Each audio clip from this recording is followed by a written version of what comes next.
I guys, this is the most requested video ever. I've been receiving so many messages from you guys कि दीदी नवंबर CSET वाले बच्चों के लिए video बना दो एंड हियर यू गो।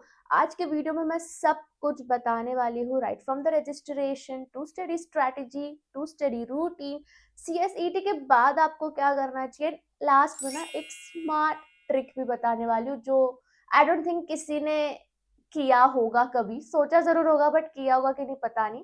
तो एंड तक वीडियो देखना, बहुत ही यूजफुल होगा ना, आपको बहुत काम आएगी। So yes friends, welcome back to my channel. This is Neha Patel. I help you to make smarter career and educational decisions. And आज का वीडियो मैं डेडिकेट करती हूँ सारे नवंबर CSET बच्चों को। तो चलो वीडियो शुरू करते हैं। सो गाइस, कुछ बेसिक चीजें पहले डिस्कस कर लेते हैं। अब तक अगर आप लोगों ने रजिस्ट्रेशन नहीं किया है तो ICSET.edu वेबसाइट पे जाके कर लो। 15 अक्टूबर का लास्ट डेट है। एंड एक इम्पॉर्टेंट चीज, ICSI ना मॉक टेस्ट कंडक्ट करता है आप लोग के लिए। वो आपके एग्जाम्स के 1-2 दिन पहले होगा, तो प्लीज मेक श्योर कर लेना कि आप लोग मॉक टेस्ट दो, because it is very very very very very important. Online proctored mode में आपका एग्जाम होता है एंड वो प्रोक्टोर्ड मोड के साथ फेमिलियरिटी करने के लिए आपको मॉक टेस्ट देना पड़ेगा। ऑल्दो उसके जो क्वेश्चंस होते हैं वो भी काफी रिपीट होता है, बट प्लीज आप लोग प्रैक्टिस कर लो कि प्रोक्टोर्ड मोड कैसा होता है। मैंने काफी सारे बच्चे CSET का देखा है कि उनका रिजल्ट कैंसिल हुआ है, ठीक है, उनका अटेम्प्ट वेस्ट हुआ है बिकॉज उनको नहीं आ पाया वो प्रोक्टोर्ड मोड यूज करना। तो मॉक टेस्ट दे देना, ये आप लोग अभी विजन में बिठा के रखो कि एग्जाम डेट के 1-2 दिन पहले मॉक टेस्ट होता है, वो आपको कैसे भी करके देना है। एंड ऑब्वियसली आपके पास लैपटॉप या कंप्यूटर होना चाहिए मैंडेटरीली, तब भी ही आप CSET के एग्जाम्स दे पाओगे। आपको कहीं और जाने की जरूरत नहीं, आप अपने घर पे दे सकते हो। बट अगर आपका घर जॉइंट फैमिली टाइप है और बहुत हलचल होती है, तो प्लीज मैं आपको रिकमेंड करूंगी कि ऐसी जगह पे दो जहाँ पे सन्नाटा हो, कोई शोर ना हो, कोई ऐसे आसपास आने जाने वाला ना हो, बिकॉज तुरंत कैच हो जाता है ICSI के सिस्टम में, आपका रिजल्ट कैंसिल हो सकता है। और एक बेसिक चीज जो बता देती हूँ, कैसा स्टडी प्लान होना चाहिए आप लोग का। आप लोग को 4 ही सब्जेक्ट्स है, तो अभी मैक्सिमम आप लोग 20 अक्टूबर तक अपना पोर्शन खत्म कर सकते हो। 15 से 20 अक्टूबर तक कर लो अपना पोर्शन खत्म, ताकि आपको 4-4 दिन मिले फाइनल एक एक सब्जेक्ट रिवाइज करने को, ठीक है। सो और उसके बाद आपको मॉक टेस्ट भी देना है। तो अभी आप अगर शुरू करोगे तो स्लोली स्लोली आराम से 15 से 20 अक्टूबर तक पोर्शन खत्म हो ही जाएगा। चलो अब इन डिटेल सब्जेक्ट्स की बात करते हैं। आपके 4 पेपर्स होते हैं। पेपर 1 आपका बिजनेस कम्युनिकेशन है, पेपर 2 आपका legal aptitude and logical reasoning है, पेपर 3 आपका इकोनॉमिक्स एंड बिजनेस एनवायरमेंट है, पेपर 4 आपका करंट अफेयर्स है। ये जो चारों के चारों पेपर्स है 50-50 ईच है एंड आपका 200 मार्क्स का पेपर होगा। कंप्लीटली MCQ आने वाला है, नेगेटिव मार्किंग नहीं है। इसका मतलब क्या कि आपको पूरा पेपर अटेम्प्ट करके आना है, चाहे आपको आता हो या नहीं आता हो, क्योंकि नेगेटिव मार्किंग नहीं है।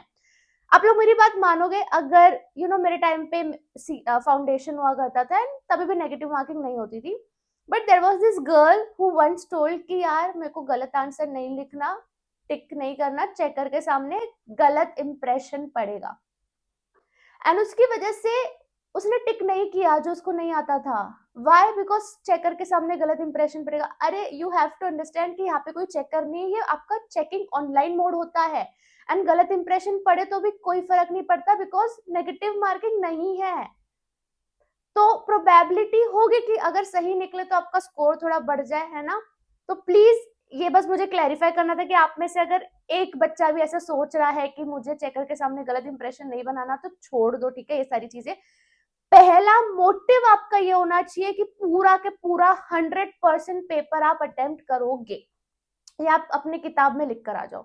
ये सबसे इंपॉर्टेंट चीज है। तो अभी जो चारों आपके पेपर्स है उसमें से जो आपका पेपर 1 है बिजनेस कम्युनिकेशन, हम पेपर वाइज जाते हैं, ठीक है। जो पेपर 1 है वो बहुत ईजी है, प्योर इंग्लिश है। अगर आप साइंस बैकग्राउंड के भी हो तो कोई दिक्कत नहीं आएगी, प्योर इंग्लिश है, प्योर ग्रामर है। पेपर 2 जो है आपका, इसको आप हीरो बनाओ अपने पढ़ाई का, ठीक है, क्योंकि उसमें लॉजिकल रीजनिंग तो है no doubt, but legal aptitude है। लीगल एप्टीट्यूड में आप क्या क्या पढ़ते हो? लॉ ऑफ थॉट्स पढ़ते हो, कॉन्ट्रैक्ट एक्ट पढ़ते हो, कंपनी लॉ के बेसिक चीजें पढ़ते हो, एंड ये सब आपको एग्जीक्यूटिव में भी है। एंड यही सब आपका कंपनी लॉ और लीगल का बेस बनाएगा, ठीक है। तो I really want each one of you कि आप लोग लीगल एप्टीट्यूड वाले सब्जेक्ट में एक्सट्रीम से एक्सट्रीम ध्यान दो, एक एक वर्ड को समझो, ठीक है। इससे आप लीगल इंटरप्रिटेशन सीखोगे फ्रॉम द वेरी बेस। अभी क्या है ना, अभी आप पे इतना प्रेशर नहीं है, अभी आप आराम से पढ़ सकते हो। एक बार एग्जीक्यूटिव में आओगे बहुत प्रेशर होगा, तभी लैंग्वेज सीखना मुश्किल हो जाएगा। अभी लैंग्वेज सीख लो ना, अभी आपके पास लीगल एप्टीट्यूड सब्जेक्ट है, सेम वही लैंग्वेज होता है। तो धीरे धीरे करके लैंग्वेज सीखो, डेली बेसिस पे उसकी मॉड्यूल रीड करो।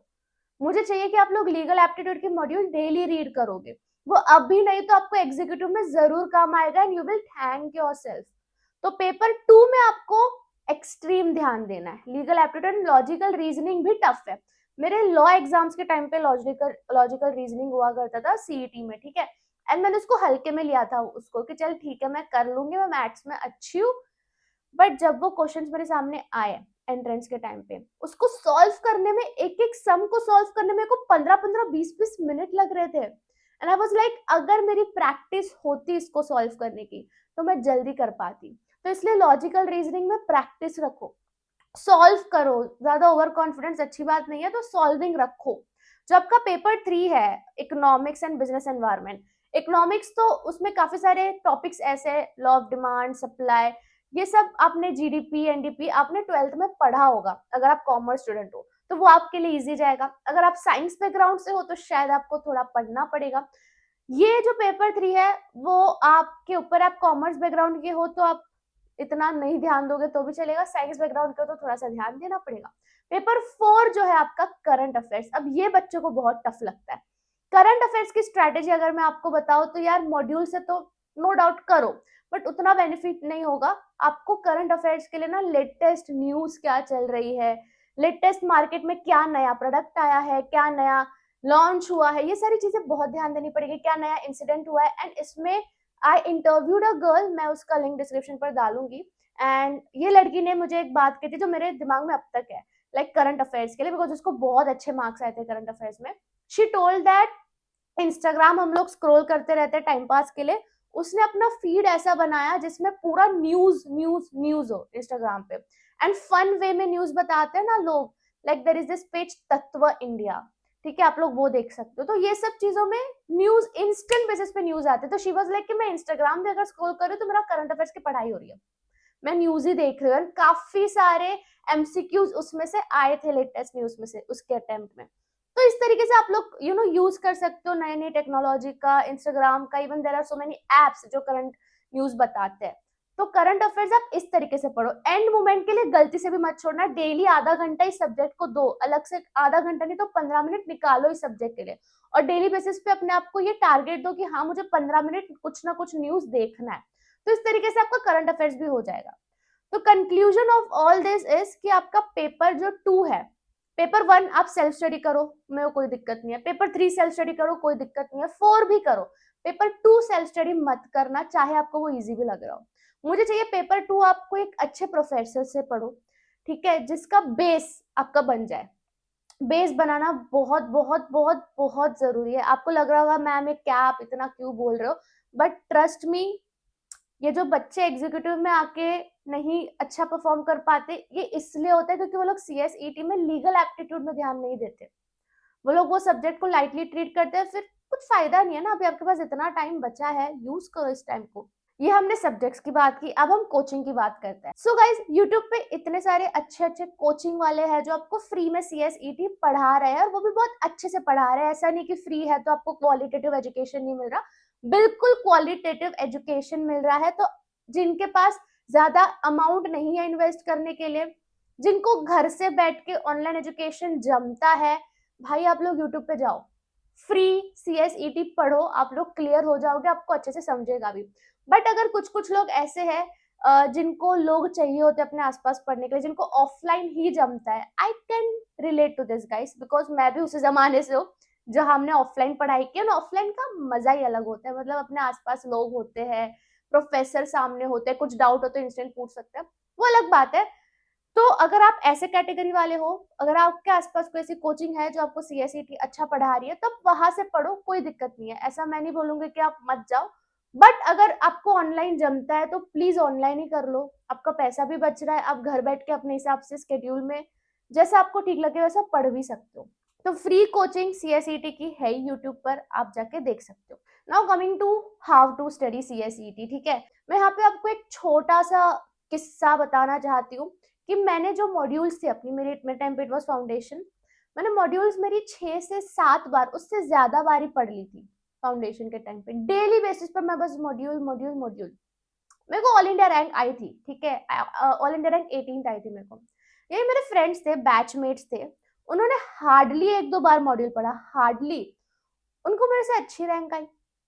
किसी को 9th आई, किसी को 3rd आई, किसी को 11th आई, किसी को 12th I. And I was like, sir आपने मेरे को कहा मॉड्यूल करो मॉड्यूल करो, मैंने मॉड्यूल किया इतनी बार, बट उनको आ गया, मुझे नहीं, मतलब व्हाट हैपेंड, ठीक है। तो ऐसे मैंने उन लोगों से पूछा कि क्या करते थे तुम लोग यार, तुमको इतना अच्छा रैंक आया। सो दे वर लाइक कि हम लोगों ने यार मॉड्यूल इतनी बार रीड नहीं किया, हमने बस MCQ सॉल्व करे सॉल्व करे सॉल्व करे, पास्ट ईयर के MCQs हम लोग दिन ब दिन सॉल्व करते गए।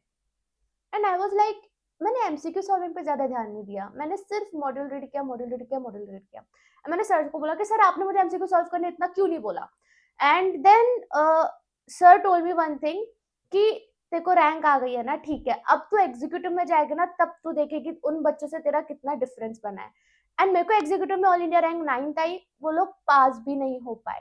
And the major reason was कि वो लोगों ने ज्यादा ध्यान कॉन्सेप्ट समझने में या लीगल लैंग्वेज में नहीं दिया, बिकॉज CS फाउंडेशन या फिर CSET में उसका इतना जरूरत नहीं होता है। उसमें आप MCQ भी सॉल्व कर लो ना, तो भी आप एक हद तक क्लियर हो जाओगे।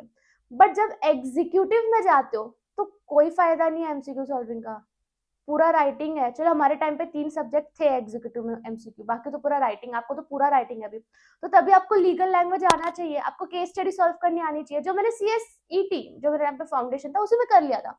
मैंने लीगल लैंग्वेज फाउंडेशन में ही सीख लिया था, क्योंकि मैंने 6-7 बार तो मॉड्यूल ही पढ़ ली थी। तो आपको क्या करना है, आपको बैलेंस बना के चलना है। आपको सिर्फ MCQ MCQ MCQ भी नहीं करना है, और आपको सिर्फ मॉड्यूल मॉड्यूल मॉड्यूल भी नहीं करना है, आपको बैलेंस बना के चलना है। MCQ सॉल्व करो, बहुत बहुत बहुत काम आएगा आपको, बट मॉड्यूल भी पढ़ो लीगल लैंग्वेज के लिए, ठीक है। ऐसा आप स्टडी स्ट्रैटेजी रखना। 2 चीजें बस आपको करनी है, कॉन्सेप्ट समझने के लिए या तो लेक्चर देखो या तो मॉड्यूल पढ़ो, और MCQ सॉल्व करते जाओ। इसमें नोट्स बनाने की एज सच इतनी रिक्वायरमेंट नहीं है, आप सिर्फ मॉड्यूल से भी पढ़ सकते हो, या फिर अगर आपको नोट्स बनाने ही है तो जो कॉम्प्लेक्स चैप्टर्स है उसी के बनाओ, हर एक चैप्टर के बनाने की रिक्वायरमेंट नहीं है। अब यहाँ पे मैं आपको बता दूं कि रैंकर्सवेव में CSET कंप्लीटली फ्री है, तो आप ना टेस्ट देते जाओ, जैसे ही आपका चैप्टर खत्म हो जाता है रैंकर्सवेव में लॉग इन करो, आपको CSET फ्री मिलेगा। अब आप जितनी बार चाहे उतनी बार टेस्ट दे सकते हो, हर एक चैप्टर का यूनिट वाइज मॉक टेस्ट भी है हमारे पास। हमने कंप्लीटली फ्री रखा है CSET बच्चों के लिए कि उनको जब चाहे वो लोग इस रिसोर्सेज का यूज कर सकते हैं। तो टेस्ट देना मत भूलना, वो काफी काम की चीज है आपके CSET में। एंड आप खुद देख सकते हो बच्चों के रिव्यूज हम लोगों ने लास्ट बैच में ही लॉन्च किया था, एंड बच्चों के काफी पॉजिटिव रिव्यूज आए थे। सो इससे मुझे समझा कि हाँ, बच्चों को हेल्प तो हो रही है। सो आप लोग भी इस चीज का बेनिफिट उठाइए एंड CSET में फ्री में रजिस्टर करिए रैंकर्सवेव में। ओके गाइस, तो मुझे लगता है CSET तो आप लोग क्लियर हो जाओगे, ठीक है। मुझे ऐसी फीलिंग है कि काफी बच्चे CSET तो क्लियर हो ही जाएंगे, दिक्कत एग्जीक्यूटिव में आती है। अब CSET के बाद क्या करना चाहिए। CSET के बाद आपके पास 2 ऑप्शन है, या तो जून में आप एक ग्रुप दो, या तो दिसंबर में दोनों ग्रुप दो, ठीक है। ये आपके पास सिंपल ऑप्शन है। जून में दोनों ग्रुप देने की गलती मत करना, नहीं होगा पोर्शन खत्म, ना घर के रहोगे ना घाट के रहोगे, एक ग्रुप भी अच्छे से नहीं दे पाओगे। तो आपको देना ही है तो एक ग्रुप दे दो। कौन सा दोगे, ग्रुप 1 दोगे, ठीक है, जून में देना है तो। या तो फिर दोनों ग्रुप आराम से दिसंबर में दो, अपना टाइम लो। क्या घाई है, मेरे को समझ नहीं आ रहा आपको दोनों ग्रुप जून में क्यों देना है, क्या घाई है, क्या करोगे इतना जल्दी CS बन के 6 महीना पहले। अच्छा CS बनना है हमको, हमको ऐसे हड़बड़ी में CS नहीं बनना है। जॉब चाहिए ना बाद में, हमें कंपटीशन रहना है कि नहीं रहना है, सरवाइव करना है कि नहीं करना है। कैसे कर पाओगे जब आपको आ रहा है कॉन्सेप्ट समझ में, और कॉन्सेप्ट कब समझ में आएगा, जब आप टाइम दोगे। तो इतना हड़बड़ी मत करो, आराम से करो, बट अच्छे से करो। अब व्हाट इफ मैं आपसे कहूँ कि आप लोग जून में भी दोनों ग्रुप दे सकते हो, वो भी बहुत अच्छे से आराम से, ठीक है। आई थिंक ये उन बच्चों के लिए है जो काफी जल्दी बनना चाहते हैं CS, बट बहुत अच्छे से भी बनना चाहते हैं। मैं आपकी जगह पे होती, मेरे टाइम पे ये ऑप्शन होता, तो मैं पक्का ये वाला चीज करती जो मैं आपको अभी बताने वाली हूँ, ठीक है। अगर मुझे पता होता कि मैं नवंबर में CSET देने वाली हूँ, तो मैं अभी से जून के बाद से ही या फिर उसके काफी पहले से ही CSET की तैयारी तो स्टार्ट कर देती। अब CSET जो होता है वो आपका 2 महीने में खत्म हो जाएगा पढ़कर, ठीक है, ज्यादा से ज्यादा 3 महीना, उससे ज्यादा टाइम नहीं जाता है CSET पढ़ने में, आराम से हो जाता। बाकी टाइम ना मैं एग्जीक्यूटिव की पढ़ाई भी स्टार्ट कर देती, एक हाथ दो सब्जेक्ट मैं लेक्चर स्टार्ट कर देती एग्जीक्यूटिव के भी, क्योंकि CSET तो पास हो ही जाएंगे और मेरे को जून में दोनों ग्रुप देना है, तो नवंबर के बाद मेरे पास सिर्फ 6-7 महीने ही बच रहे हैं, तो मैं पहले से ही एग्जीक्यूटिव के एक दो सब्जेक्ट खत्म कर लूंगी। जब तक मैं CSET दूं नवंबर में, तब तक मेरे 2 सब्जेक्ट समझो एग्जीक्यूटिव के खत्म भी हो गए, 2 से 3 सब्जेक्ट्स, एंड उसके बाद मैं एग्जीक्यूटिव की पढ़ाई स्टार्ट करूँ एंड जून में दोनों ग्रुप दूं। अगर मैं आपकी जगह पे होती तो मैं बिल्कुल इसी तरीके से करती, एंड आई थिंक CA में ऐसे बच्चे करते भी है, CA फाउंडेशन एंड इंटर में। CS का मुझे नहीं पता कि बच्चे कर रहे कि नहीं, बट अभी जिन जो बच्चे करना चाहते हैं वो बिल्कुल कर सकते हैं, अभी भी टाइम है आपके पास। CSET के साथ ही साथ आप CS एग्जीक्यूटिव की पढ़ाई भी स्टार्ट कर दो, एक हाथ दो सब्जेक्ट अपने आप से ले लो, है ना। जो इजी सब्जेक्ट है, SBI है, इजी है, कर सकते हो अपने आप से। वो आप ECIPL है, वो इजी है, कर सकते हो। तो ऐसा कुछ होता तो मैं तो ऐसे ही करती कि एग्जीक्यूटिव का भी कोचिंग मैं स्टार्ट कर ही देती, बट हाँ, प्लीज अपने प्रोफेसर को कंसल्ट जरूर करो पहले, खुद से कुछ डिसीजन मत लो। मैं खुद भी आपके जगह पे होती तो मेरे प्रोफेसर से कंसल्ट करती कि सर ऐसा पॉसिबल है क्या, ऐसा करना चाहिए क्या, बट जो मेरे को लगता है बिल्कुल पॉसिबल है, कर भी सकते हो। ठीक है गाइस, सो ये मैंने आपको एक सीक्रेट बताया है कि आप लोग कैसे 1 स्टेप अहेड हो सकते हो बाकी बच्चों से, बट कोई बात नहीं, अगर आप नहीं भी कर पा रहे ऐसा, तो जून में एक ग्रुप देके या तो दिसंबर में दोनों ग्रुप देके आप अपना CS एग्जीक्यूटिव भी क्लियर कर सकते हो, और उसके लिए भी मैं तो हुई आपको गाइड करने के लिए। बाकी CSET होने के बाद एग्जीक्यूटिव के टेस्ट सीरीज की टेंशन मत लेना, वो रैंकर्स वेव में आपको आराम से मिल जाएगा with proper mentorship and 24/7 doubt solving support, free course and what not. चलो, बेस्ट ऑफ लक आपके नवंबर CSET एग्जाम्स के लिए, एंड आई होप इस वीडियो को आप एंड तक देखे रहोगे। मुझे बताना वीडियो हेल्पफुल थी या नहीं। बाकी हम मिलते हैं दूसरे वीडियो में। Bye bye, best of luck.